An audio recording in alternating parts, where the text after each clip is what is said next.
We're live. We are live. We are. Hey, hey, Hey, hey, hey. everybody in the chat.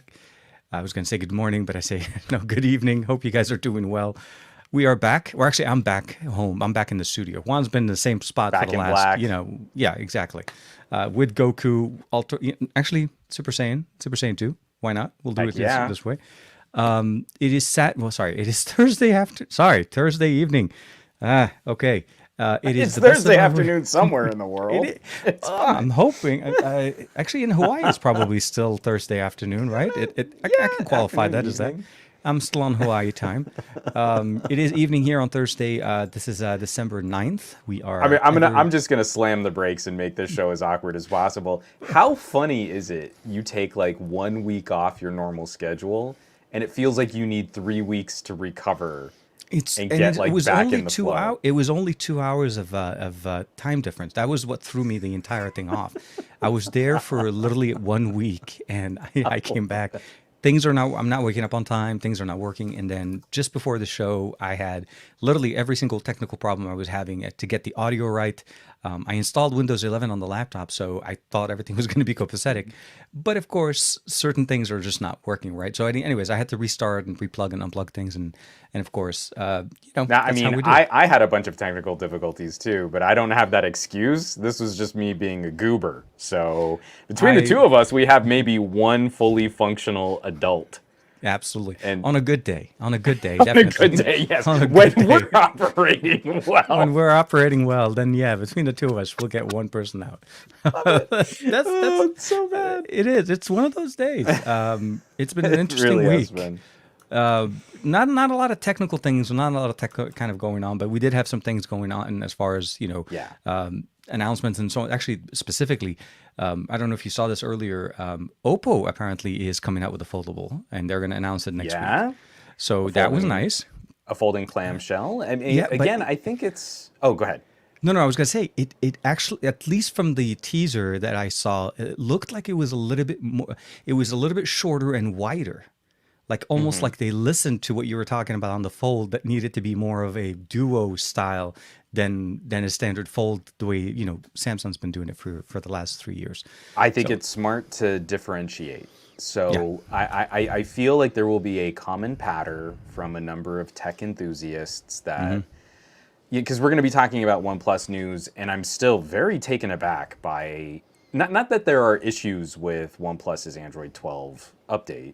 I feel like Oh, criticisms are fair. I have What the what only OnePlus 9 Pro with the 855. Oh, you do have an 855 OnePlus 9 Pro? Because my I OnePlus 9 Pro is an 888. So basically, I'm better than you. Yes, but I have a more unique device that doesn't exist. Therefore, Well, I win. well, Do do do do poo. apparently. Aha! You thought you could play that game? I like, yeah, no, So, but what I mean is kind of just circling back in Oppo yeah. and my inability to keep a train of thought going. I think it's going to be smart as we start futzing more with some of these alternative form factor devices. Don't try and follow anyone's footsteps. Yeah. Like what's currently working for Samsung. Well, actually, I mean, I don't even want to be that generous. This is a wide open field. This is Hmm. the wild west of phone and tablet design, and no company has really nailed it. Like there is no consumer agreed upon form factor for foldables. Like we all kind of generically agree on what a slab phone should Hmm. do. This is completely uncharted waters for foldables. So to see that, like, it's almost kind of blurring the lines between a more tablety folding form factor and a more clamshell kind of folding factor. I think Hmm. that's the right play. I think it's the right idea for Oppo to come out and say, hey, have you considered this? And it looks a Yeah. little duo-ish, but it's not a straight up knock on the Yeah. No, no, duo. no. It absolutely no. And It doesn't go as wide for sure. It still looks like a regular phone. It's just that, and again, it could have been an angle, it could have been a camera, but at least the way the gentleman was holding it in the video, it looked like it yeah. wasn't as high, and it was intending to be. Hmm. I mean, do you remember maybe a couple of years ago we saw Xiaomi showing a phone, right? There was the phone that folded on both sides that kind of clammed on Yeah. the outside part. So that was a good concept. Last year, Oppo put out a concept phone of the rollable extending phone, Yeah, and just they like the kept that one as LG. a concept. Yeah, and they kept it as a Yeah. concept. It was never officially released, although every PR agency seems to have it, except since we don't have an Oppo PR agency in the U.S., we never got our Right. hands on. But yeah, yet again, they're going with a third design. Seems like this time it's a little bit more, like you said. I think it's like a hybrid between a Fold or Fold 3 and a Duo 2 type of an experience. Obviously, I'm hoping it'll be running the 8 Gen 1, as I obviously, if they're going to go forward with that. I'm actually a little bit surprised though, still, that I haven't heard. I don't know, maybe I missed it. Haven't actually heard any announcement on the 8 Gen 1 being released on from any company yet. Have you seen any? It's kind of weird. No, it and I think yeah, I don't know what to attribute this to, but I do feel like there's just a sentiment out in the tech community at large where we've been talking for 2 years now about distribution issues and fulfillment issues and assembly issues and component shortages. Absolutely.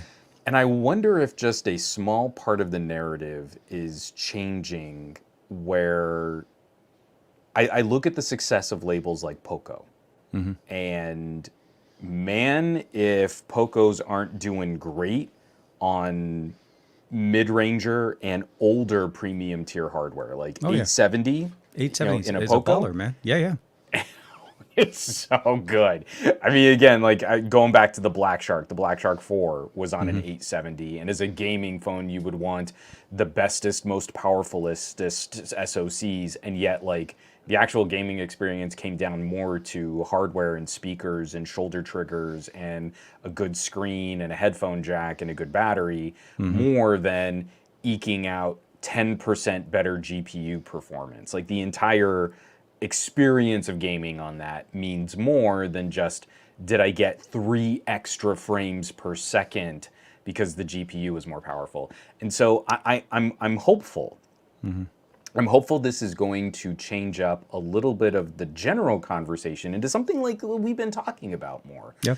Go back to a Galaxy S10. Go back to an LG G8. Go back to anything running a Snapdragon 855, and I think people would be shocked to see how little that overall experience has changed in this daily driver, mostly apps and social media content consumption kind of market.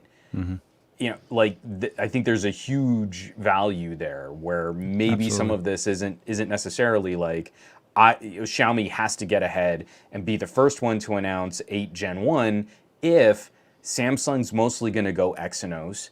We're looking at some of those players, especially from the Asian manufacturers.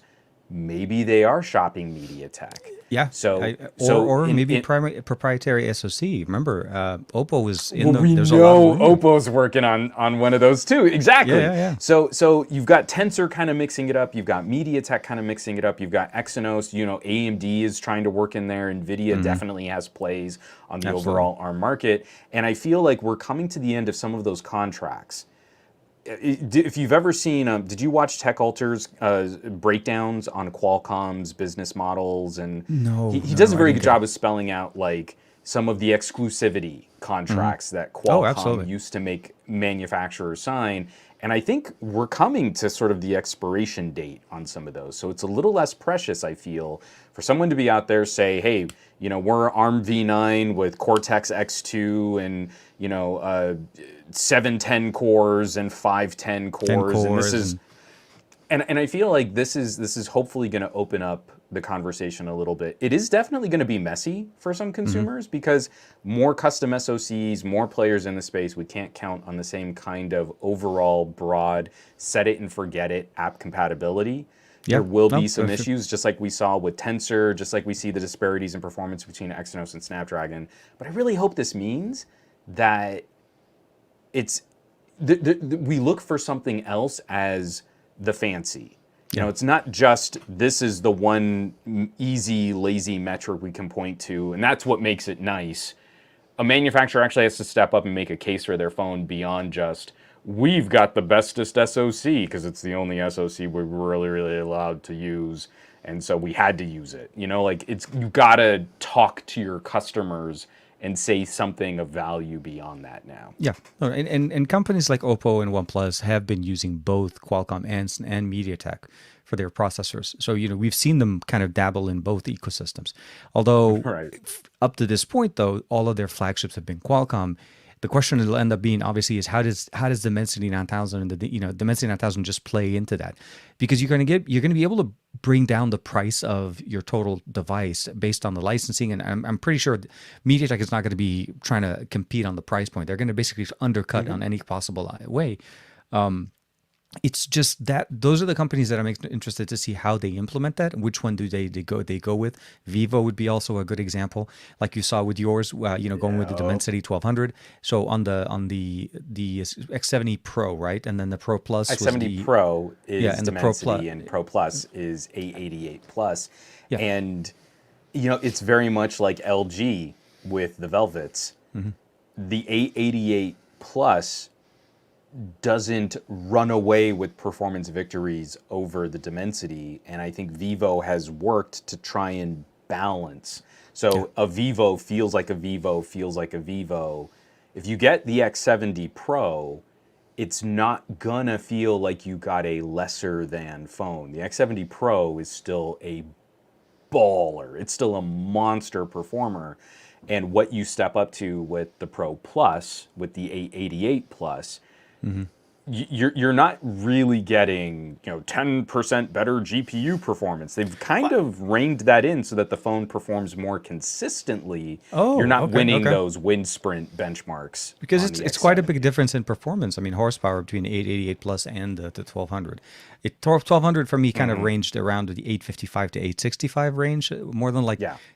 somewhat what we consider now to be mid-range, but in reality, it's still technically And flagship there performance. are plenty of my real world tests where you can see, some benefit on the X70 Pro Plus using the Snapdragon, but there are a bunch of tests that you kind of did fall back down to around 865 tiers of performance. And I think in part that has to do with what The way Vivo they- was trying to accomplish with software.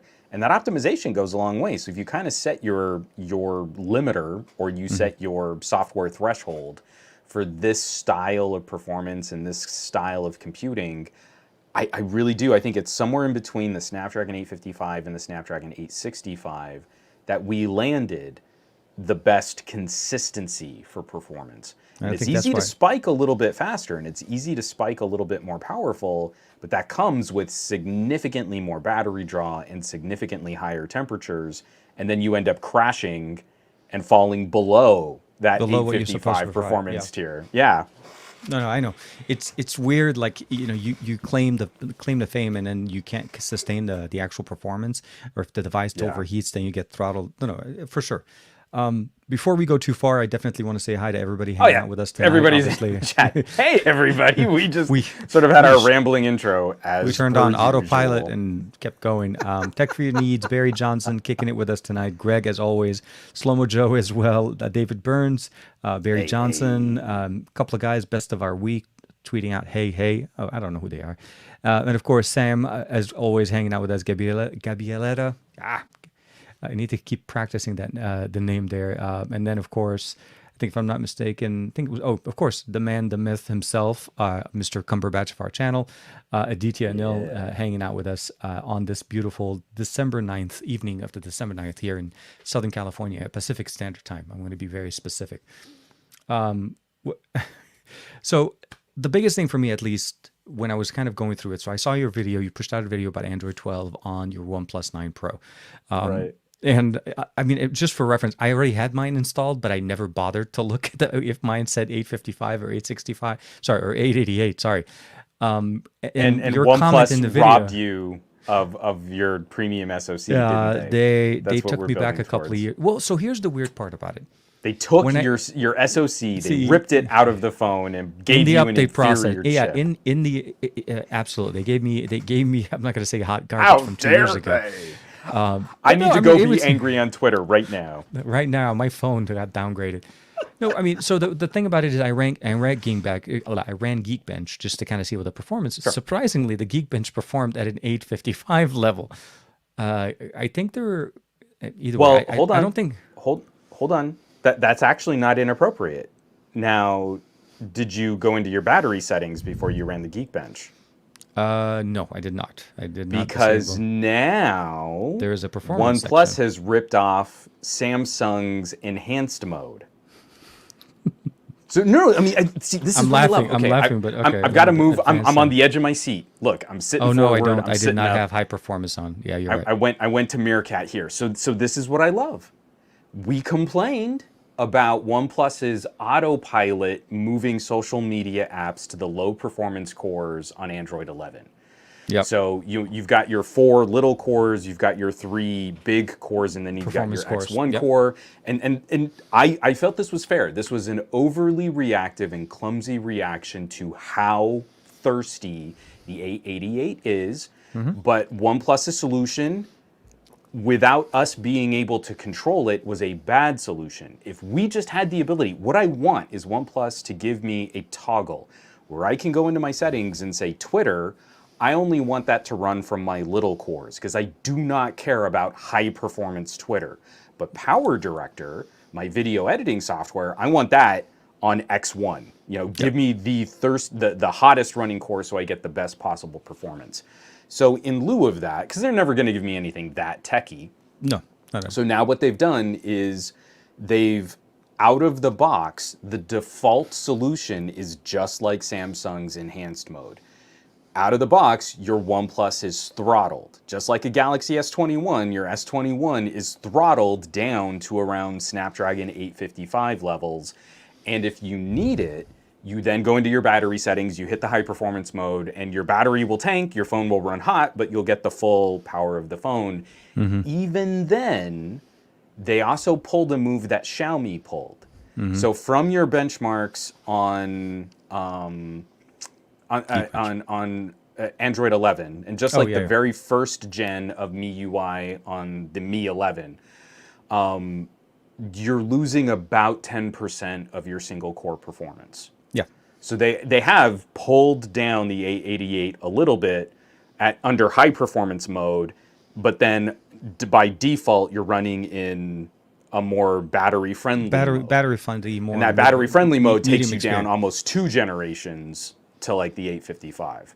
But really, this was the big problem that we had. And everyone tried to blame Samsung and everyone tried to blame OnePlus.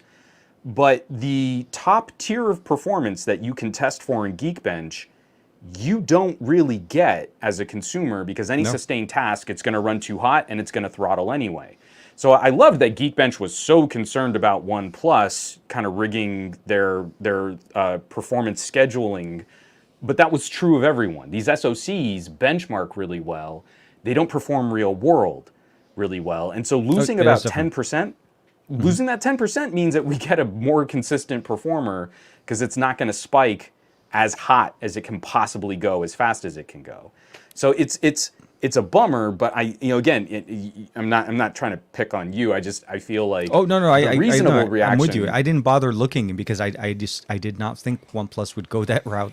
But it's been a couple of days. It's been literally like just a couple of days getting the phone, using it. It's not perfect. It has its issues on top of the with what's going on with the the version of the software. But the performance was actually a little bit of a interesting approach. So I'm running it. I'm running Geekbench one more time just to see the difference between running standard with throttled and non-throttled. So I scored 950-ish. I think was my single core. On the performance with the performance mode on. Yeah, whereas on Android 11, I think I had gotten almost 1050, something like that. Well, I'd scored over 1,000. Yeah, I was going to say you're over, but mine was like 800. So No. So on Android 11, letting the OnePlus 9 go, I want to say I got like 1050.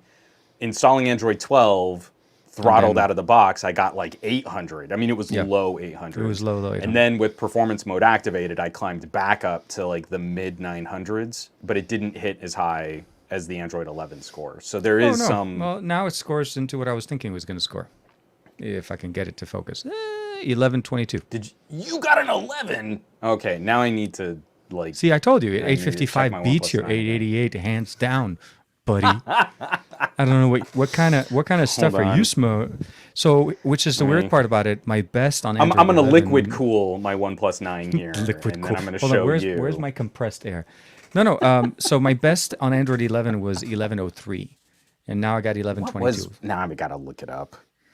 Ah, Geekbench No, I have, I scores. Why have, I must you have, be I have my so? history on it. So that was. Oh, here it is. So you can see it now. I don't know Let if you me can see see it what on my the screen. history So was. there, when I ran it on Android 11, 1103, 1103, 930 is when I got. Oh, okay, I was wrong. It So was you know, 930. I genuinely, I think yours is probably a little bit better bin than mine. My best on Android 11, my absolute best CPU score was 1100 flat. Yeah. Well, yeah, 1103, 11. It's, but yeah, with performance mode, even though it says 855, I was still able to overshoot. Maybe it's I don't know. Luck of I don't know. How like with SoCs with CPUs, you have the luck of the CPU, depending if you're able to overclock it to certain numbers or not. Yeah, Like yeah, some, your silicon so lottery. yeah, silicon lottery. Well, yeah, AMD or Intel, but But that was I want part to of. get into. Sorry, I didn't mean to just step on No, you no, there. please go I ahead. wasn't trying to interrupt. But I did kind of want to get into, regardless of this performance, because again, I feel like a bunch of nerds are going to wig out that their Geekbench score is 10% lower and it has zero impact whatsoever on the apps that Oh, you would really on a use. daily basis, regardless of what the number was, the phone was running Yeah. absolutely the So same like as it would Gavalette before. is like, but are you really getting those 1100s worth of performance? Just What to I answer wanted you to though kind is of, I actually run all my day running Geekbench. That's how I yeah, run. So I run every app within put Geekbench. every job on your phone through Geekbench. Absolutely. It's the I only run. thing I that makes let sense. Geekbench run in the background, so I'm getting high performance all day long, and then I just run, Twitter as a pop-up window or something. No, I'm just kidding. Yeah, who So are you you? can, Who lives in? I mean, jokingly though, I kind of said the same thing to the Qualcomm guys when I was going through the benchmarking session. I said these are all points of time, point of reference. These are not real life. It's great to look at them. It's great to reference them, but it's just not the way you should be making your decision as to the 888 over the 8 Gen 1. Because I ran and I feel, Geekbench on both, and they're and close. They're not very big. The and tell difference. me Sorry. this isn't going to get worse now that Geekbench is also, they've got their own machine learning benchmark. Oh, the ML. So Yep. you can get a number to score your ML too. But what I wanted to kind of shift gears here a little bit. Yeah. Dave Burns, he's in the chat. He has a OnePlus 9 Pro. He and I had a great conversation after the update really rolled out. We were just kind of sort of We're gonna comparing and talk software. Yeah, contrasting we're gonna talk software some as well. pros and cons. How on a scale of like never going to buy OnePlus ever again to burning every OnePlus phone in your collection and finding people who own OnePlus phones and beating them with sticks, how betrayed are you now that OxygenOS looks a little bit different than it used to? So I'll start off by So saying you're the I'm most betrayed you've ever feel. That's what you're saying. I'm saying that. Yes. When I got the update, I was sitting in my chair crying. It was a very Right. emotional moment. I can It was just a imagine. quick Yes. moment. Accurate. Very, very. So I feel your pain, Dave, for sure. I Yes. don't know. I wish I can roll back and just stay in my little cocoon and never get out of it and never get into a 12. Actually, for me, it wasn't as big of a difference realistically because remember, I have the Nord 2, so I had a chance to play with a OnePlus Color OS ish version of OnePlus a little bit earlier. I mean, so just a little bit of a teaser. There's a video coming up tomorrow morning talking specifically about this subject, Color OS and OnePlus. Not necessarily in a bad manner. I just want people to kind of get over the, so from the beginning, we knew OnePlus and Oppo had a relationship. There was this whole, oh, we're by ourselves, blah, blah, blah. Leave that, be that as it may, we all knew the heritage and some of the things. And as time went on, we started to see that as well in the hardware. The OnePlus 8 Pro, the OnePlus 9 Pro are very similar to the FX2 Pro and the FX3 Pro. Okay. I mean, even to the same panel. I used the same glass protector from the OnePlus 9 Pro on the Find That's X2 right. Pro, I and remember when that. it worked exactly the same it was supposed to. Yeah. So either way, Honestly, I don't mind it. There are still some differences. There are still some unique characteristics between OnePlus and Color OS. Obviously, it is based on Color OS. You can see that the camera app changed, the settings menu, everything for the most part is organized in the same format. Hmm. Not all, but they're not exactly like a carbon copy. OnePlus does have their own little unique things, like Canvas is available on OnePlus devices that it's not available Right. on Oppo. So little tinkering here and there. It wasn't really a big thing for me. At the end of the day, I just wanted to work and I wanted to work the way it's supposed to be. Right. I feel like Oppo learned a lot from OnePlus over the last couple of years. Since Android 11, Oppo's speed performance on ColorOS shifted into high gear. It became so Hmm. good that it seriously became a competitor. And having them both work off of the same libraries, same source code for the most part, with the exception of a few customizations, it doesn't hurt us as a consumer. Obviously, as a true OnePlus fan, you're feeling like the brand is disappearing. I don't, you know what I mean? Like it's something that we have to keep in mind. Oppo is not coming to the US. OnePlus is in the US. But in other markets in Europe where OnePlus and Oppo are coexisting, that's going to be interesting. Will one brand overtake Yeah. the other, and or will one retract from that market now that they're both basically playing the same cards? So yeah, I think you kind of hit it on the head right there. For me, obviously, this is a major operating system update, hmm and there should be every expectation that we'll see a few gremlins. yeah. And I'm so tired of pretending that major operating system updates shouldn't ever come with bugs. I mean, I Oh, understand the absolutely. There sentiment, there will. Yeah. but and I can appreciate the sentiment, and I wish that that sentiment were true, but it's never been true. I mean, that there is no computer on the planet today that has rolled a major top to bottom iteration of an operating system update and not required some patching. See also Galaxy S phones, hmm where the S21s, I believe, are on their fourth published patch since rolling out the new One UI. So that's good. We should be happy that a hmm company like Samsung is addressing major problems with their software, but we can't sit back here and pretend that any company has ever gotten it right immediately 100% out of the gate.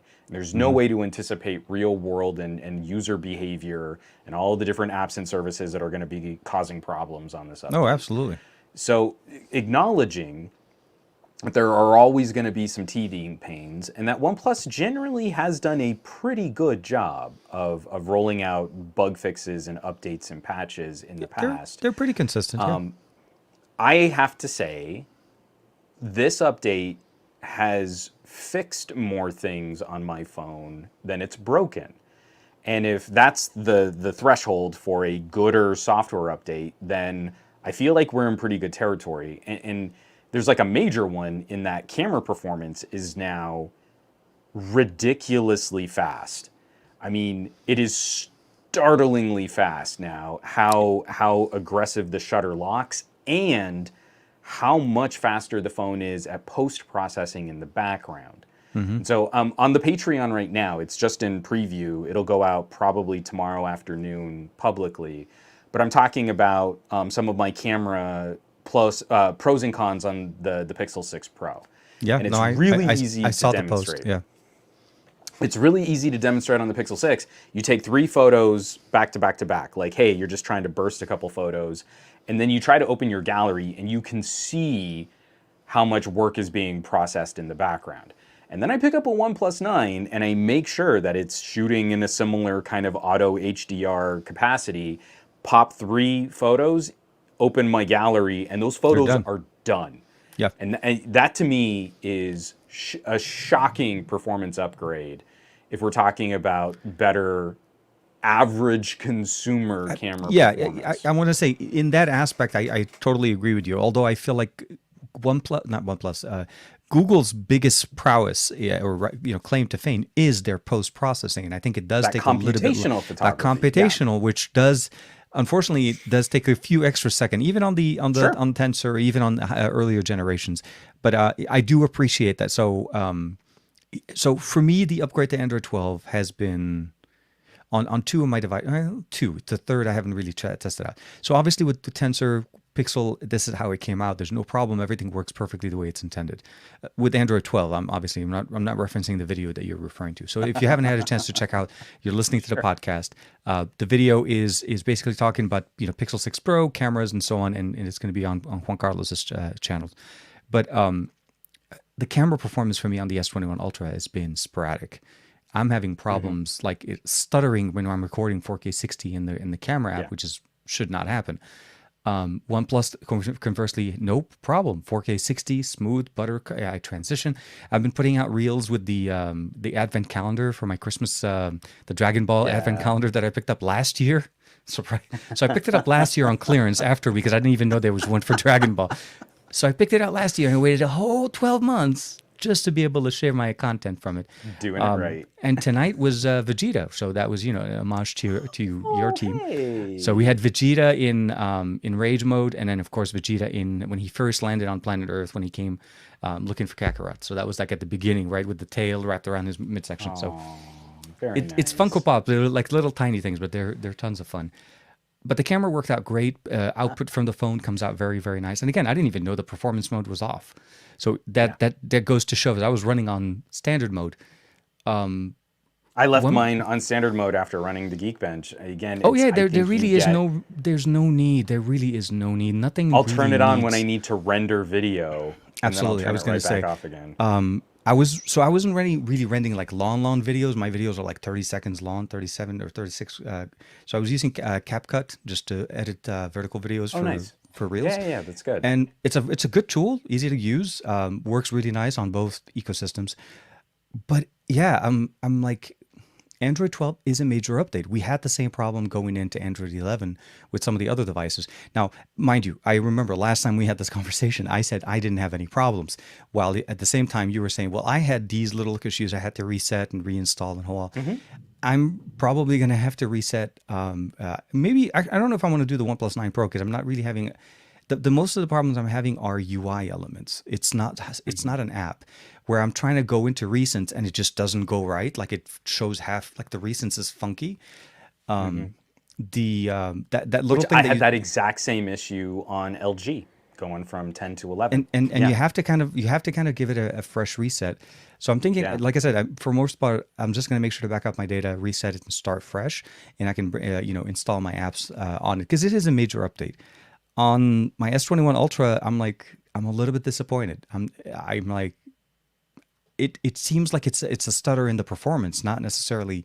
This is the camera app, by the way. I wasn't using anything else. This is the camera app that got updated to One UI 4.0. It's supposed to run. I really am concerned.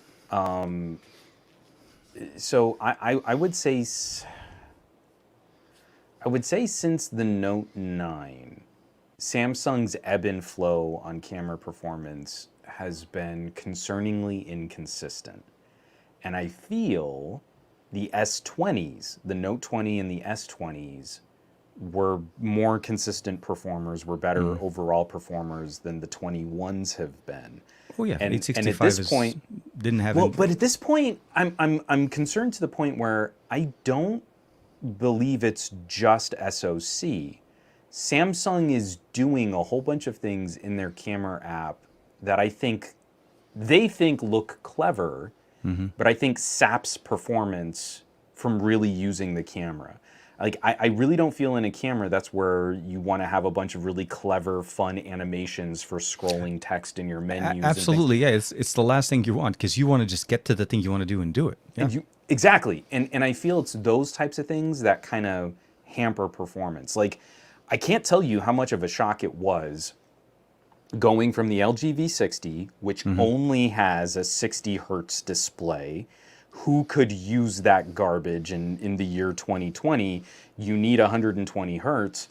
But in the camera app, LG's camera app was a bit dumber and simpler than Samsung's camera app, and it ran 60 hertz. Your camera viewfinder was fluid.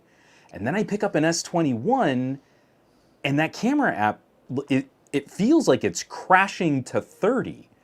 And so I'll go to like pan, or it's like I'm moving it around to try and line up my shot, and it feels demonstrably choppier than my LG did stuck at 60 hertz. but this is a phone that's supposed to be so much more powerful. It is. It was. And again, I remember the I commercials. think it's something with how Samsung is making all of this software layer of One UI, or I should say, camera app on top of One UI on top of Android. For the most part, I think they fixed a lot of those performance gremlins when you're just sort of generically surfing the web using social media. But when the phone really starts working, I think we're still experiencing a stack of software that's causing that touch whiz jank. And I don't think Samsung has really scrubbed that out of their phone design. It's definitely a, like I said, it's a move for them. I don't know why. This is where they're going back to maybe to an approach where they wanted to include everything in the kitchen sink in the approach, as opposed to keeping things simple. Camera apps should not have these type of experiences. Like I said, the reel that I posted tonight, I was originally trying to shoot it with the S21 Ultra. Could not even, it was just literally, it looked like I was stuttering as I'm taking the picture, like as if my hand was like doing this. Yeah. So I scrapped all of that, fired up the 9 Pro like a champ, shot everything, cut it, put the transition, did everything, pushed it out 1080p, perfect. Although I shot at 4K 60, I wanted, even though it pushed that at 1080p, still had better source data. For me, it's that type of experience that I want to be able to rely on. Like, don't get me wrong, there are still some issues with the OnePlus 9 Pro. It's not 100%, but I still knew that the camera worked great. We saw some of the inspiration of ColorOS in there. I'm wanting to see more ColorOS approach or influence to their camera science, to their camera color science, because Oppo has some great camera technology inside of their cameras, and they've never shared that. Like, for some reason, of everything they've copied, that's the one thing Oppo says, no, that's our baby. We have you this. Were saying, known. When it comes to Oppo versus OnePlus, and especially in regions where they'll get both, I really think what we're going to see is OnePlus become kind of a mainstream consumer brand. Like a OnePlus 10 is going to be built to go head-to-head against the next iPhone and the next Galaxy S22. S21. And it's going to be built, I think, kind of the most boring.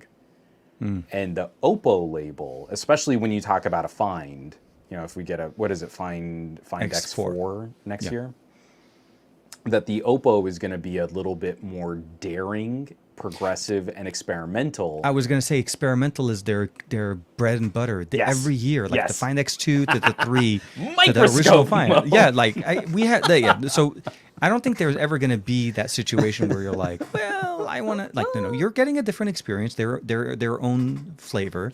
They may seem like they're cousins or maybe brothers or related to each other, but they're still going to be able to. I was going to say they share heritage, and I think that's the biggest thing right now. It's ColorOS is going to be the source, and I think it's a good place to start.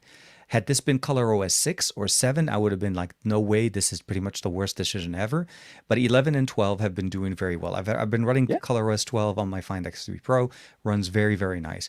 Still beta technically, but it still runs better than I initially anticipated with the alphas that I was running on it. So it's going to be interesting. You're right. There's going to be a very different, distinguished experience. It's like this is an Oppo. This is a very new experimental, what it's supposed to be. And then you get the OnePlus, which is basically kind of gradually improving year over year. And we get the improvements in cameras. Hopefully we'll stick with the better camera system this year. Or not this year, next year. And I think this ultimately becomes safer for a lot of Western and international markets. Yeah. Because right now, you don't make a lot of money if you try to push experimental to the United States. No. Why take the risks? United States consumers have shown that what they care about is the phones that are in the front of their carrier stores. So you just make a phone that kind of generically competes against Sam Apple, and you kind of call it a day. If you really go out of your way to try and make something crazy, you're kind of punished for it here. So I could totally see where BBK's like, nah, keep OnePlus a little simpler, make Oppo a little bit more daring. And we've got sort of the on the rails phone that we can send to the United States. And like 3% of the loudest Reddit users are going to be whining and crying about how OnePlus betrayed them, and everyone else is going to get on with their lives, understanding that OnePlus is a different Yeah, label now. absolutely. And I think so. This is the other thing I also want to bring big attention to this. From Android 10 to Android 11, OnePlus did a major UI element change. We changed. We were not still. So you got to remember that the current iteration of ColorOS, or sorry, of OnePlus with oxygenos 12, is actually two generations away from what we had 2 years ago. Back when when oxygenos was the traditional stock Android-ish based experience. So for everybody that's all up in arms about it, you have to understand where you are. The fact that you've gone through this last year. This is not brand new. This is just another iteration. It just happens to be based on top of ColorOS. And if you've never used an Oppo from before, believe me, you wouldn't even know. You honestly would not know. And for everybody that's putting, that they're concerned is because they've seen both camps. But the reality is, how many people are going to buy a OnePlus 9 Pro and a Find X3 Pro at the same time? And really compare and contrast side by side. And use them on the daily, and then we're like, well, this is too. We're like, no, it's a different customer. It's a different class. It's just funny how little perspective the enthusiasts have had on that. Yeah, because even let's say somehow OnePlus had maintained its complete exclusivity from Oppo, which now we kind of know was never really completely true. But let's say, it's like saying for the sake Honor, of argument, yeah, it's Honor like and Huawei. It's Honor and Huawei. It's a very exact, Exactly. like a copy that and paste it. The But reality is, yeah. Even if they had, we're talking about some pretty significant structural changes going from Android 11 to Android 12. And I really think we would have seen a lot of this same kind of UI change in such a significant operating system update anyway. And for me, because I've had so little experience with Oppo over the last couple of years, the phone that really rocked my socks this year was the Vivo. So another BBK brand, but with a much different... Which, by the way, I still want to try. I still want to get my hands on You're going to get it. So, no, I'm serious. We're for everyone who's watching or listening to this, we are still planning to do our phone swap. Hopefully next week we can maybe even talk about like doing another in-person podcast or something. I want to do end the year on a high note. Yes. Get some ramen. We're sitting there. We're talking. We're working at this thing, and we're going to do a mukbang. But when we trade folding phones, I'm going to give you my X70 because you got to spend some time with this phone. And for me, that'll be a good excuse for me to spend more time with the X70 Pro, so that you can use the Pro Plus. I know like Josh was kind of making fun of FunTouch and I don't like a name like FunTouch. I kind of dig it. Okay. I like it. I want to actually see and compare it between. Yeah, I want to see the different flavor. I want to see how it compares to both, because I've never had a chance to play with a Vivo. This is literally like kind of like when you haven't played with the Oppo for some time. I haven't played with Vivo forever. Other than I think was it MWC, I think, or something where I had a chance to check one out, but there was really never a time to try it. So let's see. Let's try to work it out. Maybe hopefully for next week we'll be able to try to get that running. Because I think for me, it's been some time. We haven't had a chance to hang out. And I know with the holidays and everything, we know the last couple of weeks of the year, kind of things get funky and stuff, getting ready for that CES, which seems to be still going on track. Although I'm hearing rumors that MWC may not actually kind of happen. I don't know. That's been getting weird. The whole, Omicron, Persei 8 conversation going on. I always, every time they say it, I just, in my mind, I'm thinking Futurama. I can't. Omicron, Persei 8. I'm like, yes. Okay, they're going to come and destroy us. It's definitely, some dark comedy, because I'm sure there are going to be some people who are very affected by a mutation in this disease. It is very... I gotta laugh to keep from crying. While it is absolutely, yeah. My family by no means am I vaxxed, and we're just doing the best we can. They're also saying, well, not to turn this into a medical recommendation. Obviously, do things at your own comfort. But they were talking about some recommendation with the booster fact actually would be more effective against it. But either way, at the end of the day, people want to feel safe and people want to be safe. So CES still seems to be going. I'm still planning on attending, but I'm going to obviously try to see how this is going to be different than what we've seen in the past, because this is very different with the amount of people that are going to go there. It's actually a convention, so we'll see how CES and how Vegas kind of handles that.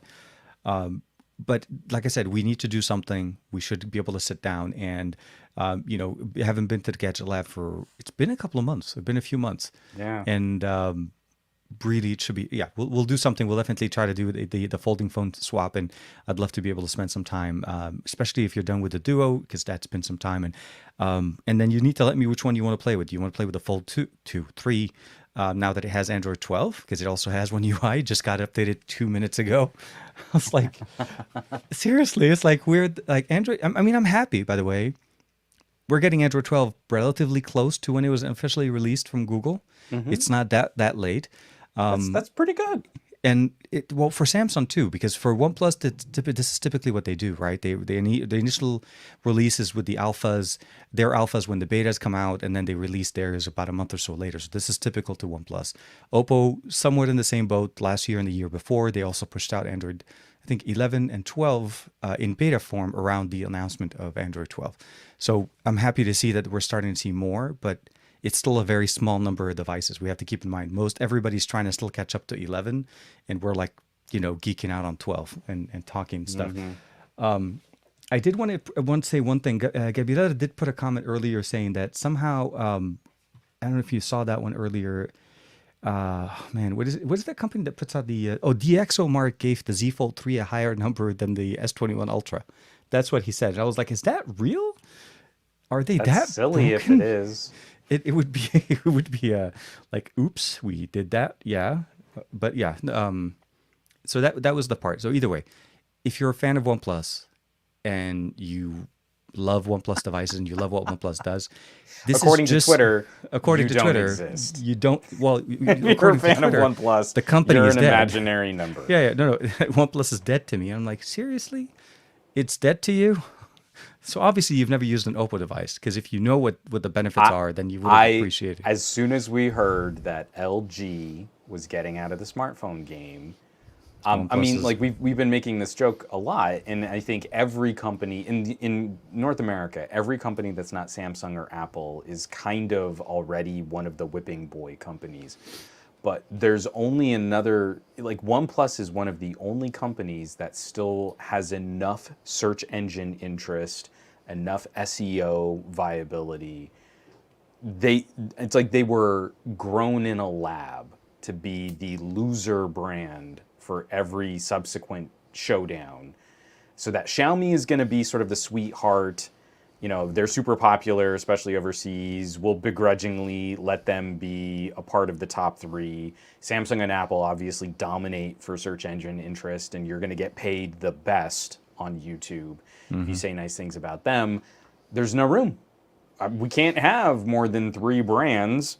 So let's not even bring Sony to the conversation. But yes, I understand what you mean. Well, but that's just it. Look at the tepid response of a Sony. I guess someone who were a silly, obscure photography enthusiast might appreciate what Sony's trying and not succeeding for average consumers, mind you. Actually becoming profitable, mind you. But yes, I understand. Yeah, exactly. And they can't keep phones on shelves, and they're constantly sold out. But no, that's absolutely not successful. I don't know what's wrong with that that whole experiment there. Speaking of Sony, before we get off too far, a big surprise at the Tech Summit was outside of obviously everything that Qualcomm was announcing. Yeah. Michael Fisher was walking around with the Xperia Pro and the full kit with the 50mm activated. Everything, and that display is so nice. It's not touch. No. It's fine, but it kind of overheats sometimes, so it's not really worth it. Okay, well, I mean, I tried. It's one of those things. No, I was a little bit disappointed. I'll say he was using it a ton, and it's probably not going to live up to what you need it to do. So when I was talking to him, I said this phone is not made for everybody and should not be judged as a phone for everybody. The moment you measure it to the same measurement as what an S21 is trying to do, you're not doing it justice, and you need to basically live with that. Yes. and then that was my biggest No, thing. no, Is he used so, it. He used it for like 3 or 4 days. I mean, it's just not good enough, man. we had a lot of conversation, but I enjoyed. I actually, when I saw it, I geeked out so badly that apparently I took pictures without noticing I was taking pictures of people. So his camera rolls filled with a whole bunch of people's, faces, backs, and whatever. Because That's it was awesome. after, it was one of the nights, one of the evenings. I think it was like the first night, the meet and greet thing, and then he walked in with it, and he just like he was walking and filming with it, and I just gravitated to the guy, and I grabbed it from him, and I said, "I need to borrow this. Thank you. I'll see you later." And I walked out. The display is, oh my god, it's seriously like a it's like the display size of the RX-7 100. Yeah. It does not work with the One Mark III though. It killed me. It does not work. It does not I, recognize it. I, I was It's not hoping made it for it. would, but I'm I not too wanted it. surprised that it Yeah, doesn't. I was reading because Yeah. I pre-ordered one, right? So I was like, I have the One Mark III. Even if I don't get the Pro, I could live through vicariously with the camera. I had the Video Pro installed, like what we did that last time, and then no, it does not recognize and it does not trigger. So Sony's done it the same way. It's a software thing. It has to be in the software, and it triggers when it sees that display to activate and Yeah. provide it power. So with that being said, though, I was still very happy to see the full kit and how it is supposed to look. And actually, I could definitely see myself rocking it. Like if I'm trying to do a live Oh stream yeah. and you're out there, this is exactly the way you want it. You want to be able to do things. I wish the display was touch, but realistically, it still does what it's supposed to. It gives you access to the Well, primary sensor. totally. And again, for better or for worse, Sony is building this from the alpha team. So Yeah, the it thing is. I It's an like alpha is that experience. yeah, it's straight up alpha. And what I like is that the grip isn't the grip basically the same handle that you would use if you had one of their little It's the same grip from the ZV-1 and the vlogging. E10. Yes. Yeah, it's the same exact grip. So That's why I if you didn't were a never sent that Sony one to me. engineer and you already had this grip lying around and your manufacturing base was able to give you the displays from these other cameras From to actually, it's just put probably into the their E10. own. Yeah, exactly. I'm almost positive they just Yeah. ripped the display off of the stockpile. We need a new of- circuit board just to kind of get the power over USB-C, Exactly. and we're gonna make it so that And done. only this phone, and Little then solder yeah, solder, little gluey and it gluey. magnetically positioned, and it's actually very solid. Slides slightly sideways if you want to adjust it a little bit, if you want, just for the better grip. But realistically, seriously, when I Yeah. saw that, I was like, I wish they. So first, I was like, why did I not get that setup? I was like, but I understand they didn't have it at the time we were getting a chance to play, which Oh, is for actually sure. one of the better part. Um, hey, David, hope you're doing well, man. So I should have been asleep, but here I am. Here I am. Man, we appreciate you hanging out with us. We always Yeah, for appreciate having sure. you in the show. But the ZV-1, yeah. So for me, by the way, the E10 was my camera. I did not take any big cameras with me. I just took E10 this time, and I took a couple Nice. of my lenses for my Sonys, and it was so much nicer having a lighter experience just to be able, because if I want to shoot A-roll, that was easy. I pop in my Tamron lens, which is a little bit better than the kit lens that came with it, and I was very happy. I liked it very much. But I will say this: I think we probably want to talk a little bit also about. Well, actually, maybe let me step back. Overall, with Android 12 on your OnePlus 9 Pro, Yeah. has it been what you? I mean, obviously you said it fixed certain things for you, but has there? What Yeah. What are some of the hiccups that you're dealing, other than the fact that you seem to have an 888 and I have an 855 version of the 9 Pro? So which you have the I better think version of the phone that yours I doesn't have the more overheat like mine unique does? version. Better is yet The it hasn't. Yeah, exclusive. the yeah. we're still on that thinking. So honestly, I mean, a lot of what I went through on the OnePlus 9 actually came down more to just gross infamiliarity. I have not played with an Oppo in a while, so I thought I had broken something the first time I did that screen swipe icon condense Yeah. gesture. So like I thought like the way I was holding the phone after doing the update, I thought like I had hit something on the camera, like maybe there's like a back tap. And maybe it's a back tap that does like a one-handed mode. And I was trying, like I spent a lot longer the first night I had it trying to figure out how that worked. So that to me, like I can appreciate those who are having issues. Some of those things are a little different. I don't like the new shelf location. The position on the top because right. it's, Yeah. it- This is a it's- Xiaomi. I- This is very much a Xiaomi approach to this. It's I not even don't Oppo. Oppo like doesn't have shelf. when there's a top, when there's a different top gesture swipe. I want notification shade no matter where on the top of the phone I swipe down from. So I mean, it's things like that that kind of slowed me down a little bit. I Well, don't luckily think it's a. you can turn off the shelf either way. If you don't want it, you can Oh turn it off. no! Yeah, yeah. But that's what I mean is like you've gone from using the Android up to Android 11 Oxygen OS. I don't want to diminish. You are changing to a new flavor of this operating system, a new sort of core of this operating system, and these things start to feel like bugs. So the point I was going to make, there are all these people that are kind of wigging out about the new multitasking clearing. And I don't think Oh, it's a yeah, yeah. bug. But No. when you're in an app and you go to multitask and you hit clear all, it brings back the The app app that you're was in. on your screen and it clears out everything from behind. You know, people are calling that a bug, but that's how Xiaomi's have always worked as far as I know. No, Or at least that's exactly how recently. it. No, no, no. You're right. I was about to say that's exactly what a Xiaomi is, and also Oppo. That's another thing. It's a. I mean, it makes I sense don't know once you why they know. do that, but I know once you know that that's what they do, you understand. Okay, well that's not a bug. because then you need to know. You need to It's swipe. different. You clear all, go back and swipe, and then now you close everything. It's an extra step that I don't think people were expecting. And you're like, well, wait, this is not working. For me, it's that part I've been very familiar with. Again, like I said, Xiaomi. You and I played with Xiaomi's enough to now understand where this is coming, Oh somewhat yeah. coming from.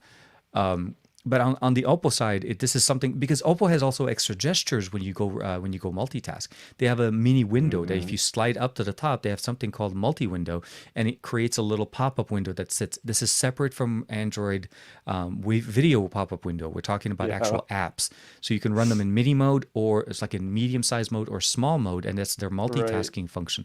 So there are things that you have to kind of adjust for. But I think you hit it up right there on exactly on the point there. This is another iteration. This is a new flavor of Oxygen OS. It happens to be very much, mixed up with Color OS, but it still has its own standardized things that we expect. The shelf is absolutely OnePlus's thing, which I don't think I Yeah. never used it, but I know where it is, and if you don't want it, you could disable it. I'm still running Nova Prime on top of my OnePlus 9 Pro because I that's how might I've been. I That's how I might use go it. back to Nova where I was kind of okay just running Oxygen. I might just because I've been kind of itching to get back. For me, like I said, so much of this has actually been improved upon. So the camera performance significantly improved upon. I still wish we had some kind of toggle for audio in video. That's the Yeah. thing that kills me on OnePlus is I can't switch the mic over to headphones or Bluetooth or anything else. It's always just the phone microphones. But to that same I token, thought we were able to use wired microphones if you were using if you used the USB adapter, the OnePlus one. I don't think so. But I need to try it. Give it a try. I don't think it's ever worked on one of my OnePlus 9s. But the other thing that actually turned out to be an improvement, running the update, reconnecting my OnePlus Buds Pro, rebooting the phone, and then going back into the developer settings, finally brought in LHDC support. I was about So for the we're now guys. getting the full, and you have Buds Pro So again. So that's I am nice. back. I am back in the club of the two Buds Pro as we are Buds and we are Pro. No, I did reach out and I profusely admitted to dropping one of my buds so into sorry. into an In-N-Out Burgers tray because I wanted to enjoy my burger and I wanted to be able to hear. So I took one out, put it in, and then when I was done, yeah, we tossed everything. So yeah, no, I'm So finally back in the music. I'm able to enjoy the full experience I'm in definitely, stereo. I definitely, because I don't want to diminish people that are having some issues or people that are dealing with some jank. There's no way to predict if on a major operating system update, your collection of apps and cache and data are going to play nice with that update. And I think I learned this the hard way last year, where almost every phone I updated needed a hard reset. The Xperia, the LG V60, when I was kind of flirting back and forth with, my Galaxy S10 updates, my Duo, everything. It's like I saw a major update. If it was more than like just a security patch, I'd just nuke the phone. I just had such bad luck with updates in general last year that this, like, my OnePlus 9 is running great, and it seems to Considering. be running better than how it was on Android 11. And I probably should do a little housekeeping on it, but I don't want to mess with it because it's fine. So I don't want to Yeah. diminish the people who are having issues because I totally believe them. But I don't think these issues are unique. And I don't think these are unique problems to OnePlus as a brand. And I think the changes are are coloring a part of this conversation or coloring a part of this discussion where people are just naturally in an echo chamber hating on OnePlus. This is just contributing to a bias in this conversation, which helps to move YouTube revenue. It's not really a fair assessment of what's happening on the phone. No, no, absolutely not. And I think it's unfair to be looking at it as one-sided and understanding like as if this is the end of the world. Where again, like I said, a year ago, we just went through the exact same change. They made a major change into the ecosystem of how OnePlus Oxygen OS looked different, and everybody was up in arms. Wait a minute, Like, TK, are you saying things like this have happened before? you know what? Honestly, it'll be happening again. But it'll be again at the Android 13. No. So with Well, that, again, because I want us to be better prepared to have conversations with people on OnePlus 8s and OnePlus 7s. yeah. That My hopefully, brother is on the 7 Pro actually. hopefully, when we see some updates trickle down to a OnePlus 7, we've had a little bit more experience with this software and we can kind of anticipate some of those bug fixes. But something tells me that week 1, software update 1, Android 12 on a OnePlus 7, probably still going to have some teething pains. It's And that doesn't mean that OnePlus has bad software. It just means that's the reality of owning a pocket computer. Yeah, no, for sure, for sure. And speaking of computers and everything like that, one of the things I got a chance to push out a video this week was the video that I got a chance to couldn't talk about with last time when we were talking because I couldn't share that data yet. It was just a little, like I finished I finished the benchmarks. I finished the session, got out of that meeting, went back to the room, made sure that all my footage was right, and then literally right after that, I went and they were doing the luau, the final end part of the summit, and then of course after the luau, we kind of jumped in, Josh and we did the live stream, and then we went back down to hang out. So I never had a chance to kind of like fully digest and look at the data and everything like that. And overall, as you would imagine, benchmarks are the way they are. Numbers mixed depending on what you're looking, which apps you're looking at, and what's going on. For me, there's no question that the 8 Gen 1 is going to be a very solid processor. From the sense of what it's going to do, there's no question that it's going to be there. I will say that in the hour and a half, so I had a 2-hour session. An hour and a half of that time, I was running benchmarks. As you know, they take some time. Not Geekbench, but like the other ones, like Antutu and all of that other stuff. The phone ran hot, which I was expecting. That was one thing I was always worried about. But you're running it at its highest performance, again, for an hour and a half. And I was killing the battery, actually, by most of that time. And then the last 30 minutes, I had the time to just be able to do a little bit of gaming because everybody else was just copying numbers. I was the only one taking video, which was, again, I felt like either I was doing it wrong or I should have been doing something else. The gaming experience, as you'd expect, again, runs pretty much the same as anything, but I wasn't able to test it in the way I would like to, which is run a couple of hours of gaming, which is what I would usually do, right? If I'm going to be playing PUBG Mobile, I'm playing Call of Duty, I'm going to be sitting there for a couple of hours. It was literally down to about 10 minutes, and I was into the next session, and I felt like Qualcomm was looking at me like, what are you doing? The benchmarks are there. What are you doing playing games? And I was like, anyways, so long story short or long, temperatures are still going to be a concern in 2022. I don't think this is going to go away. When I asked Qualcomm, has there been any thought or any approach to the 8 Gen 1 to circumvent or maybe alleviate some of the concerns that the 888 was providing? The gentleman looked a little bit surprised to that statement, almost like he wasn't aware that there was some temperature concerns. And I felt like, and I explained to him and said, I explained to him what the concerns are. Basically, generally you're playing with games. OnePlus throttling their devices just to try to make the experience less warm. Samsung releasing devices with throttle turned on and not telling people that they can run it at full speed by just checking off the box. And then his his answer to me was very interesting. He said, we built the 888 or the 8 Gen 1 to be an improvement over the 888 and the 888 Plus. The thermal concerns and the thermal requirements when it comes to managing the device, when managing the temperature dissipation or any kind of heat that is generated, we provided the requirements and the architecture to the OEMs on how to be able to manage that. It is up to the OEM on how they implement that into their system. So that to me was very interesting approach. I think about a year ago, you and I talked about this. We felt like a little bit that the 888 was not designed, that the phones that the 888 was carrying with at the beginning of 2021 were not really built for the 888. They were built with the understanding or the mindset of what the 865 performance was. And the heat dissipation. They were figuring if we get something that's like an 865, but like a 1 nanometer die shrink, then it should be an even cooler chip at the same power. And I don't feel those manufacturers tuned their phones to run that. Right. They kind of let the 888 run wild. Exactly. And that's what you got with Xiaomi at the beginning of the year. And Samsung knew about it. And Samsung decided to go slightly different. They throttled it, right? So they took it off and they stepped it down a notch. OnePlus didn't have that, but obviously OnePlus was doing other things in the background. And now we have it on OnePlus devices with Android 12. So my prediction for 2022, and I hope I'm wrong, we're still going to have some concerns with temperatures, but it's going to come down to how the OEMs are going to work with it. They've had a year to learn from what they've seen with last year's devices. So we already have a year of 888. That obviously 888 Plus is no different.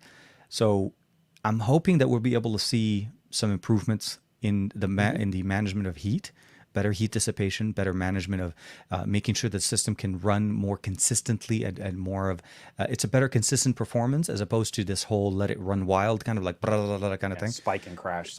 Which it makes it for a bad experience. At the end of the day, I don't want a car that goes 0 to 60 in 3 seconds, but from 60 to 100 it just slows down. You know what I mean? Like that experience needs to be smooth, and we'll have to see. They listed a lot of people, and I think you kind of commented on it last week. Samsung wasn't there, and so some people were missing from the honorable mentions. It sounds like the McLaren makes the F1 and the car engine. No, I know. It is. Speaking of which, we get later into the year, and again, even just like the changes that I've seen, I sound like such a Vivo shill right now, but even going from what I heard about and what I dug into in terms of performance on the X60 to how that was refined on the X70, the X70, even though it has the better binned A88 Plus, in many ways seems to perform at a slightly lower tier than other phones running the A88. Which is same thing. I pick up the Duo 2, and it's not balls to the wall. It's not let the chipset run full bore. It loses a lot of fights in some of this nuance and some of that margin of error territory where a Xiaomi can absolutely post a bigger number in one of my tests or a faster speed in one of my tests. But then when I want to use it longer, I don't have the same issues with suddenly cratering performance or running. I mean, it still runs hot. It's physically warmer to the touch, but it doesn't run so hot that it becomes unreliable. Yeah. And I feel like now that we've kind of gone through 2021, I don't think the die shrink, from Qualcomm's perspective, and especially from some of the ARM perspective. So I feel like MediaTek and Qualcomm are going to be in similar territory here. Yeah. I feel like their reference design is really looking at that peak maximum performance threshold, and it's up to the OEMs to find some way to cool that chip at its peak. I hope what we've learned is bring that performance back down to slightly under peak 888 performance, and you've got significant power savings with this refined manufacturing. And that's what I'm hoping is when we get the Galaxy S22 and it comes out of the box and it's pre-throttled and they've disabled, in the battery settings, you have to go in and hit the enhanced mode. If you can give me 865 to 888 tier performance throttled, that's gonna be a monster And I upgrade.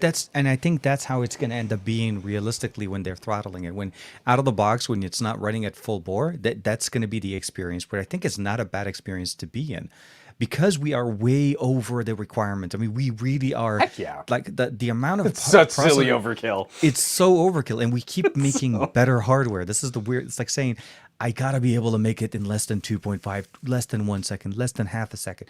At the end of the day, since the 865 to now, we have been actually even before the 855 was also a very good performer. You're really 855 is like my pinnacle and, SoC. and after yeah no The after that it's 855 been is so good. it's been literally just icing on the cake, and we keep stacking on the icing. At the end of the day, that's really how it's going to end up being. So I'll say this. It was exciting to be part of that, be able to run some of those benchmarks. I did compare it also to their Snapdragon Insider phone just for comparison's sake, 888 versus 8 Gen 1. And I think overall, like I said, the improvements are there. Are they going to ever really make a big difference for a person that's using the phone day to day? Absolutely not. I think the improvements that I think I was more excited about was on the ability of recording multiple camera sources on the back at the same time natively on the smartphone using the new ISPs.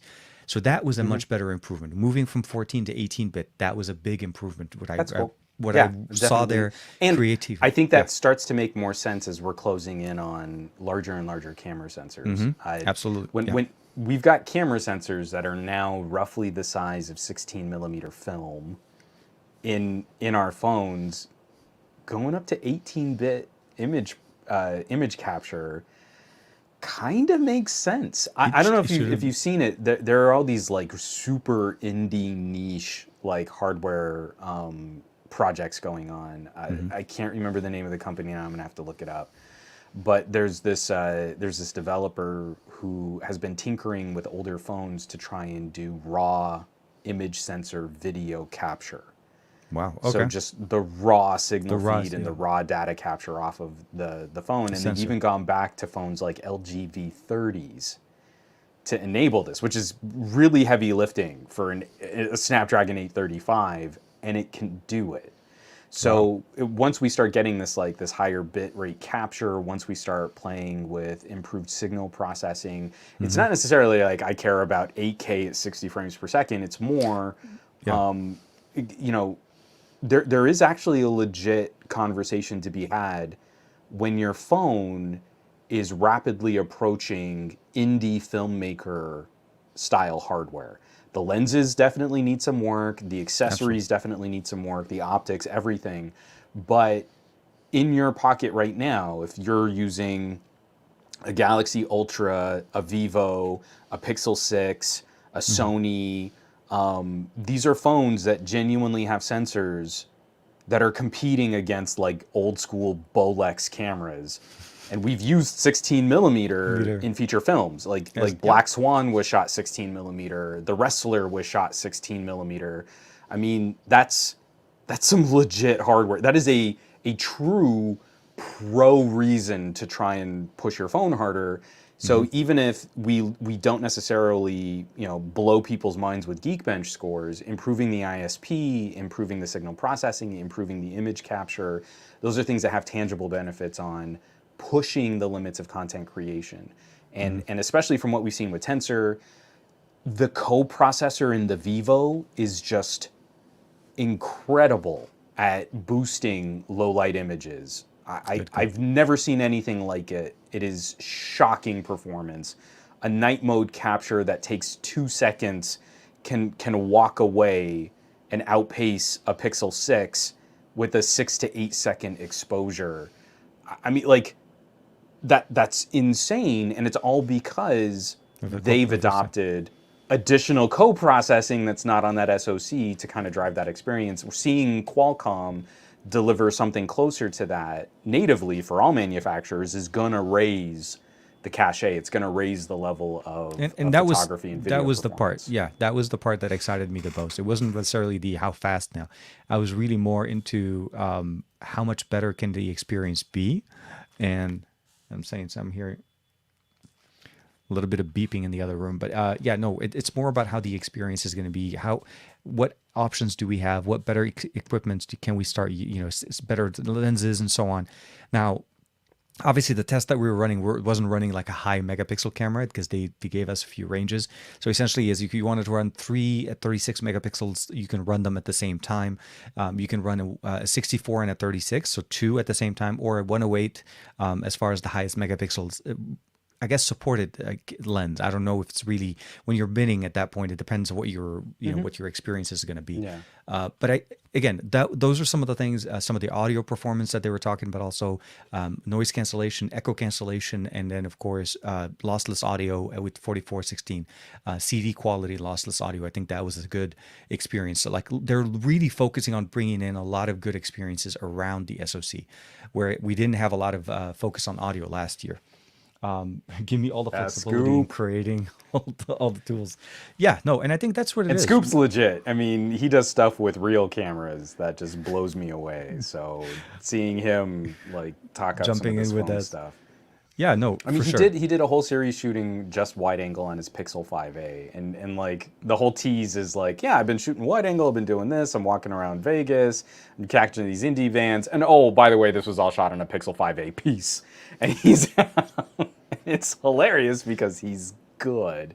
It's they've been getting better. Yeah, I know. Our camera hardware is surreal in the fact that we can do so much with it now.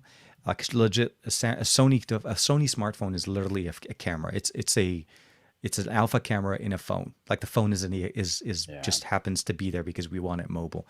So that's why I was excited to see the Pro I in its full accessory kit, as opposed to because we had access to early hardware, which is with developer unit, or I think it was like the prototypes is what they called them. But he had access to the 50. I didn't get a chance to play with it too much because it was late in the evening when I saw him, so it was already kind of dark, so it wasn't really the best environment. And during the day, obviously, everybody was doing their thing. So, but it's good. But I gotta say, it's one of those things. We're obviously talking about this. Like I posted just the comment from Chop saying I'm waiting for Juan's indie horror movie filmed on his phone. I actually have 2 scripts written for horror films that I think would be fun to shoot from phones, and I want to see if I can get funding next year. Like not just I'm gonna go and shoot these really, low budget style. Like, I want to see if I can put a small crew together and do them better. We'll have to see if you we got can me. pull that I'll off. help. I'll help whatever I can. I'll be absolutely hitting up all my friends for free labor. Like all the budget. That's how we do it. That's how we do it. What can we put up on screen? Yeah. One is a little bit more of a psychological thriller. The other one's a little bit more of like a traditional creepy thing, what follows you at night kind of horror film. But I know we're talking about this really kind of high level. I wish in the techie community we were getting more excited about these kinds of boundary pushing upgrades. Especially like when we put an Xperia or like even a Pixel in the hands of a DP reviewer, right? A more camera reviewer, camera focused reviewer, they immediately start to see those differences manifest in practical ways. Not just performance on paper, not just megapixels and giggle flips, but for me the main point I'm going to keep hammering. I think most people should probably shop the Pixel 6 over the 6 Pro. Absolutely. But if you do look at spending more money on that 6 Pro, the telephoto sensor on the 6 Pro all by itself is almost worth the additional cost if you care about telephoto, the composition and the capturing of your family memories. And so when it came to like setting up a portrait and getting everyone at a dinner table and everyone posing and we've got nice light and everything looks really clean and sharp, that was a job for my Vivo. My Vivo absolutely nailed that. But if you wanted the candid photo, someone walks in and they get an off-the-cuff hug, and you can kind of see that fresh smile on someone's face, and they're not posing for the camera, but it's a moment that happens, and you've got to capture that moment. The telephoto shooter on the Pixel 6 Pro is far and away one of, if not one of, easily, probably the best telephoto that I've ever used on a phone. I've never bothered shooting indoors with a telephoto sensor or with any kind of zoom because you don't have enough light, the image quality degrades too fast, the capture is going to be blurry. And the Pixel 6, the Pixel 6 Pro is the first phone where not only am I shooting these candid photos, but I'm shooting them across the living room. So I'm not that annoying guy in the middle of a nice moment, two people are laughing or there's a hug or someone's like trying to eat cake. I'm not that guy shoving a phone camera right in their face to get the right composition. I'm 4 times farther away using the telephoto, snapping sniper style. And it's so much more discreet and it's so much less disruptive. And that's a huge practical benefit, not just for the artistic composition of someone looking to short or shoot film. I guess if you were into stuff like that, you might want to consider it. That's like your bread and butter stuff. That's like your average consumer might care about that. To the point where the rest of my family has kind of given up even taking photos at family events because they know I'm going to have like 5 phones in my pockets trying to accomplish all this stuff. Juan has it covered, and not only that, he'll be he'll be like, there are no photos of me at Thanksgiving. I have like 3 or 4 photos holding my new baby nephew. There's 1 photo of me cooking food in the kitchen, and I think there's like 1 nice photo, like we were all kind of gathered on one side of the dinner table, and that's it. And you're like, come on, it doesn't need to be the nicest photo, but I'd like to see me just a bit more in all these here's memories. a thought, and I'm not trying to make it sound like it's original on my end. This was totally a Josh thing that he did. Next time you have a family of a gathering and where you're together and things like that, if you have a phone, like let's say you do have the Pixel 6 Pro and you don't want to necessarily use it, leave it on the table with the camera and just let people just generally take pictures from themselves separate, like another phone, not necessarily your phone. So you still get your experience, but you can get some of those candid pictures where other people can just basically take pictures of things around and stuff like that. It may also augment and you may show up in more pictures. And that's what I was trying to kind of lead to. I was like, showing more proof that you were actually at the event is definitely the way we want to make it. Because otherwise, if you're not in the pictures, were you ever really there? Was I really there? I don't think I was. Your girl was, and your girls were, but they apparently were having tons of fun. But and then there was just a floating, omniscient photographer camera ghost taking pictures of everyone else and keep swapping phones every 2 seconds, and it's like, okay, now please, okay, no, you do. No, I'll say this. 2 years ago, when Google decided that they wanted to go telephoto as their additional lens, there was that whole debacle of the why didn't you go ultra wide. Now, I prefer devices that have both because I, as a parent, do end up having those experiences where I need to be able to take pictures of my son and he's not standing in front of me, or he is doing something that it is about 10 to 20, 30 feet away and he may be moving at that time. Even the performance that we had from when we went with, we saw that movie, at the TCL theater. Yeah. That was an amazing experience to show that you were able to, from where we were, to tell who that person was on the stage. Absolutely. That crazy. Like, I don't think many phones can even perform there. Maybe the S21 Ultra, but I think it's a different experience. But I think that the telephoto pays for itself. For $899, you can't really beat it. I was not my best self, and someone slid into my DMs just like, well, I don't understand why you're saying such nice things about the Pixel. The iPhone 13 Pro, that telephoto has a much faster aperture. And so obviously it would be the better low light performer. And on my 13 Pro, it even struggles in indoor lighting and will shift to the main camera sensor. So you obviously don't know what you're talking about. What you're seeing is your phone use the main camera and crop. And this isn't like a real performance advantage. And I kind of tore into that individual, and I was not my kindest. because this is, again, we so casually misunderstand some of these concepts. So you can look these things up. And in my camera video that's going to go public tomorrow, I actually do spell out a little of this math. But yes, the iPhone 13 Pro has an f2.8 aperture lens, and the Pixel has an f3.5. Big difference. So obviously the iPhone would be better, right? And you're like, no, because you haven't looked at the change in focal lengths. So that f is your focal length over a divider. It's f focal length over 2.8 or f over 3.5. So if you don't know what the focal length of that lens is, you don't know how big that physical aperture is. And you're talking about a 77 millimeter equivalent on a 9 millimeter lens versus what is the Pixel's like a 16 millimeter lens? It's using the GN1. It's a much bigger sensor. No, I mean on the telephoto. Oh, so I'm sorry. going telephoto to telephoto. And you're like, to be able to so confidently not understand photography to the point where you're trying to claim that I don't know what I'm seeing and that I can practically demonstrate it, because the Pixel 6 Pro is the first phone I've ever had where it only shifts to the main sensor because of proximity. It does not shift to the main sensor because of lighting conditions. That's good.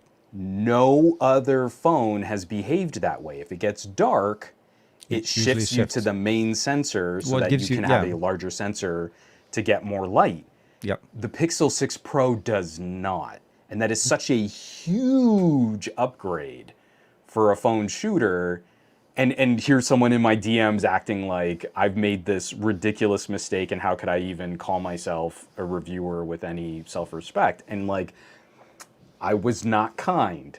It's not like you've never written a book about this, by the way. I think people need to know that there is a book on Amazon by Juan Carlos Bagnell, you know, how to take better photos. Kindle for $4.99 available right now, or if you have unlimited. Actually, I am revising the whole chapter on multi-camera modes and super large sensors. Oh, okay, good. Like, so yeah, this year has been amazing. The strongest argument for the S21 Ultra over the S21s, the Vivo, the ultra wide on the OnePlus 9s is still, I mean, it's like one of the most stunning cameras you can shoot with on a mobile phone.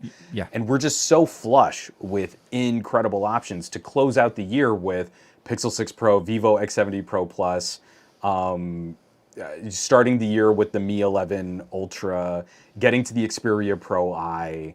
I mean, like, this stuff is legit competing with standalone cameras in the most exciting way possible. And to see the conversation still so aggressively focused on, well, what's it like if you were knuckle-draggingly stupid and could only figure out how to touch your shutter button, is just so demoralizing sometimes. Because, like, I show people this in my circles of family and friends, and they go out and they use their phones better. Yeah. If you talk to techies about this stuff on YouTube, they all act like it's just so impossible to learn. Who would ever do that? I'm just gonna do the basic and find a Gcam APK. You know, like, I can't tell you how much more different the real average consumers are. When you show them how to drive their products harder, they do it. Instead of fighting you on all the things that you probably don't understand, they just go, oh, cool, I didn't know my phone could do that. And then they've learned something and they do it. This year at Thanksgiving was all about nearby share. After showing my mom once, the entire Thanksgiving, you're like, oh, did you get that photo of Leo? Oh, let me get this video. Oh, you know what? Go to this website. I can nearby share you this link to a website. And they just went crazy. Everyone was using something new on their phones, and they were getting more out of these purchases. And I was showing them cameras and night modes and these different settings, and none of them took pictures of me, but they came away from that all excited to get more out of these mid-ranger phones, let alone if any of my family were using premium tier, they'd be going nuts. Yeah, no, for sure, for sure. And I'm still waiting to find out what your mom upgrades to. The 6 Pro is, I think, starting, well, as long as she's happy with it, I think it would probably maybe a good situation. Enjoy I it. I think she's probably going to run the 6T for maybe even another year. Yeah, that's not a bad Excuse deal. me. No. I think my thing with devices is you should only need to upgrade if you feel like the device that you have is not meeting your needs. If what you need can't be done on the phone that you're using, then that justifies for me an upgrade. But don't upgrade just for the sake of getting a faster car because you're Right. spending money and you're losing money on the investment that you, I mean, obviously, things depreciate, but I it has I to got meet the another one. expense. Sorry, this is one just therapy right Hmm. now to keep from just bawling at the state of techie conversations. So I put out a video after playing with the S21, and the Yeah, video is yeah. very specific. Hmm. I think the S21 was a poor solution, was a poor buy. Hmm. I did not recommend people buy the S21. The S21 Ultra made a lot more sense in my brain. But if you were shopping in that tier, I felt like the Galaxy S20 was an overall better buy, more consistent performer, and had more features on it Hmm. Yeah. than the S21. So even today, I still get you're a hater, you're a shill, you always slam Samsung. And in that video, I'm saying like either go up to an S21 Ultra or save your money and get a last year's phone from an S20 or look A at an A Samsung. series. A Like Samsung. nothing in that Yeah. video talks about any other brand. I am specifically talking to Samsung fans to say avoid the S21. I think the Mhm. S21 is kind of a garbage phone. So I got another person today is like, I'm on a Galaxy S10 and I think the S21 is going to be an amazing upgrade for me. And everything that you say, no one else has had any of the criticisms that you've had on the S21. You're just unfairly picking on Samsung. And again, I maybe wasn't my best self in replying to this individual. But it was like, you've got an S10. You've already got a phone that's built better, has a very good headphone jack, has memory card support, out of the box is the same or more powerful than the S21 would be. Why? You do Right. you. If you need to throw your money away, go throw your money away. But the phone you already have is better than the phone you're trying to tell me Is your I'm yeah. being unfair to. And why is it that no other techies that you listen to are talking about the fact that Galaxy S sales are down 40% from the S10 that you own, which was a great phone, to the S21, which I think is kind of a garbage phone? It, How is it this news to you if you claim to be any kind of enthusiast in this space? And maybe I was a bit snarkier in my reply than I was just there. right. But Yeah. I still like, I don't know how to just like slap some more common sense into some of these people because it's like, that It's is a very poor purchasing decision on your part just to stick it to me. I don't care what you say, Juan. I'm gonna throw my money away on this phone. Cool. And at this rate, I Go would do probably it. say if you're buying it now, then you probably could have.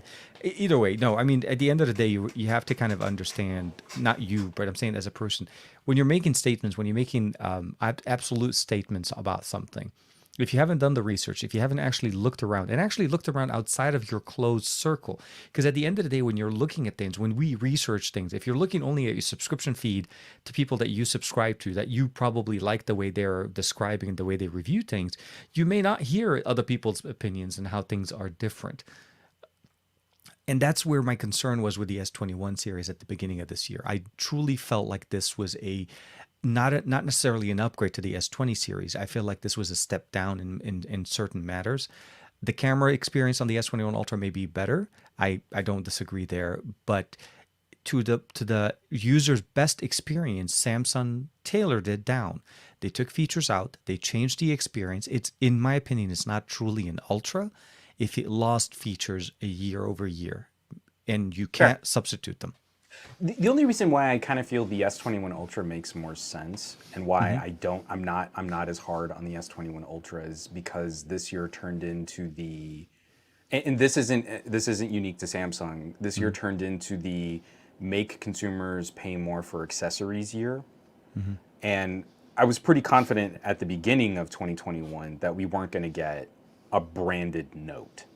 So if you wanted the stylus experience, we lost all those other options. We lost LG in the space. Moto is a shadow of its former self in terms of that productivity, business grade communications gadget solution. So your offerings this year were S21 Ultra or Duo. I mean, and yeah, no, it there's was not a lot left. from a glowing So rectangle again, standpoint. a smaller consumer base, but I kind of know who those consumers are, and I kind of feel a bit more comfortable saying, like, if you're into this type of productivity and this type of multitasking, you also still want some of the fun stuff, and DeX is so good. The S21 Ultra makes sense to me for a narrower group of people, a smaller group of people, but I see those people. The S21 makes no sense to me in a world of amazing mid-rangers, Galaxy A series phones, all of the other mid-rangers that are feature Even the Pixel complete. 6. Yeah, even Pixel, The 6 Pixel or even 6. OnePlus 9. But even at the beginning of the year, you could have gotten a great deal on an S20 FE or even just a legit S20 that would have been a better all-around phone. The S20 Even FE at the was same literally a couple of price. months. Yeah, it was barely a month or and a half, or maybe 2 months earlier Yeah. than the S21. Yeah, it So was a mind-boggling the way they approached it, the way they pitched it. They made it sound like it was the bestest and everything, and all of the experiences that you wanted to. And then you get it, and you're like, I'm upgrading to this, but I feel like I'm losing many things by going to this from any generation, S10 and before, or even S20. If you had the Plus, you really felt like you were losing things. yeah, the Plus also kind of, I feel like Samsung is putting their own market disruption business tactics into a position that's just going to harm the overall premium tier Android conversation. When consumers in North America get extra spending cash, it's their excuse to go and treat themselves to a really expensive iPhone. Like Android in general has a premium perception problem. And it's a bummer because it's marketing, it's putting boots on the ground, it's getting these devices in people's hands. I recently did another workshop. My friend from high school, my friend from high school is now a high school teacher. I don't have a friend in high school. That was about to sound really, really bad and creeper. We were about to start questioning certain concepts Right? over there. Yeah. She's a my friend teacher now, and she teaches a high school class. But anyway, so one of the classes that I did this workshop talking about hearing health, we went off on a little tangent because talking about marketing and consumer electronics and distribution. One of the kids had a question about like component shortages because he was a gamer, and it kind of spurred us off on this conversation. And the kids there were mostly iPhone users. And it was all just because of the social pressure and the momentum of not being ostracized from social groups, with many of them saying like, oh yeah, I saw this one thing on a Galaxy, I thought that would be kind of cool. Or, oh, I saw like some of these phones can like fold or have extra screens, and I think that would be a lot of fun to use. But then my text messages would be a different color. And like that was it. So it had nothing to do with, the actual operation or the features or anything, and barely anything to do with the services. It was more just not being punished by the service coloring your text messages a different color. So we have this not going over huge data, yeah. generational perception problem, and you can't overcome that by building a better product. I mean, obviously you need to make a good product, but the only way you can overcome that is with an equally hard push against the marketing efforts of those brands. Like Samsung made some of their traction by making fun of Apple. I would not want to revisit that because I think that's toxic. I think that's a terrible way to build a fan base, by mocking and belittling other fan bases. And then but if we 2 minutes don't later, come copying. back, Yeah. But if we don't come back with an equal amount of representation, conversation, and marketing for these other premium solutions that are genuinely very good and competitive against iPhones, then we're kind of stuck in this everything's lesser than an iPhone Pro, and no one really knows why, but they've just been told that, so that's what they believe. Yeah. No, I know. It's a very it's weird how it starts at that level in high school or even things like that, because it is very imagine once more with high schoolers in the No, woods. Oh crap! no. Okay, see this Unfortunately, it goes I don't south really real quick in share. this. So that's Oh, unless they okay. bring their own, that's Unless not they gonna. bring their own, that then the party We will just start got kicking. this entire channel is never going to be That it will monetized. never, ever, ever. We've been put not only on the list, we've been taken off every list. We're not even being considered for anything or banned from anything. No, um, it's been so far. This week has been mixed with a lot of things. I'm still dealing with a little bit of jet lag. I don't know how 2 hours are messing me up so bad. I feel it though. I know. but I know but exactly yeah, what you mean. in a weird way, I kind of miss it. Like I miss having these time zone different issues things. This literally was my first flight since the beginning of this entire pandemic. So to me, that whole experience of flying Hawaii having their own way more requirements and stringent requirements on people getting into the state than just going to LA or something. Like coming back from Hawaii was the easiest thing ever. You just went in, you checked in, and you got on the plane and left. But going to Hawaii, oh no no no, very different. Websites to register, wristbands to get because it's like a club or something. And if you don't have that wristband when you go to pick up your car, they make you you have to load up the website. You have to prove that you're still good, that you're able to pull up this. They have to give you a QR code. The hotel did the same thing. So there's a whole bunch of things. But I'm happy that I got a chance to do it. I'm happy that my family was able to come with me, which is also the biggest part of it. Now I know they weren't in a lot of my pictures. I wasn't posting pictures of me and my family because this is work for me. But it was definitely very nice having them at the end of the day when I came back to the room, as opposed to me going back, being there by myself. I had my wife and my son Yeah. with me, and it was nice. So it made it feel like a mini vacation with some work in it. And my wife was very, very accommodating and very understanding. So I was very happy about that part as well. So with that being said, I know we've kind of strung along for some time. I know it's almost about that time. I want to say first and foremost, obviously, thank you, Juan, for hanging out with us. Thank you, Aditya, Ted, Michael, and of course we have Greg hanging out with us. Gabriela in there as well. Chop is in there. I think I want to say, the Bionic Scoop. Well, Scoop, of course. And School. then Scoop, man. And I think there's a whole bunch of other people. I'm sure I'm going to be missing some. Oh, Rolando's in there as well. Hope you're doing well. I think I saw Fat Produce in there as well for a split second. I don't know if he was still on with us. This is the end of the year. Obviously, I don't think there's going to be many devices announced. And maybe launched. We'll find out within the next couple of weeks. Next week, we're going to hear about a new foldable.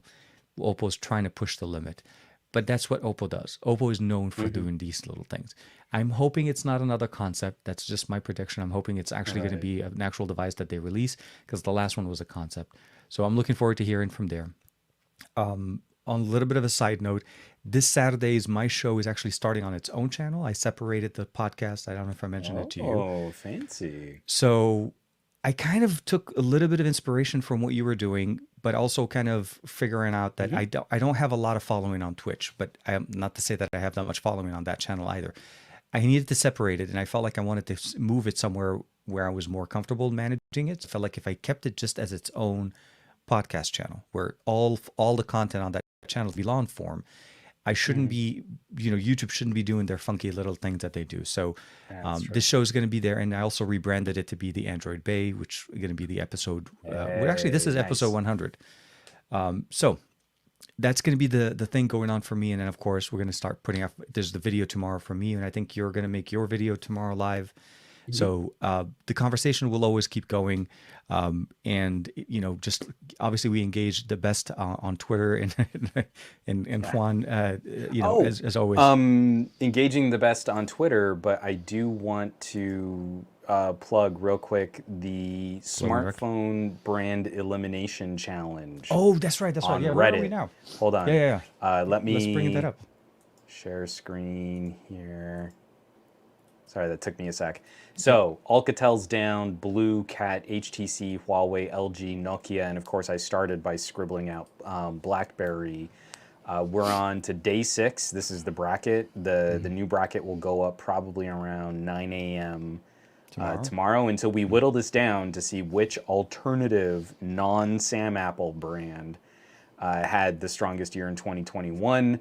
My guess is it's going to come down to like a Poco versus Xiaomi at the end of this bracket. I think that the final who had kind of the best year of this lot is going to end up being one of those labels. But I the wouldn't be voting surprised. has been fast and or furious, and right I now like I it. think there's a tie between Doji and I See, I always can't called them remember who Doogie. So else. apparently, yeah. So Doogie?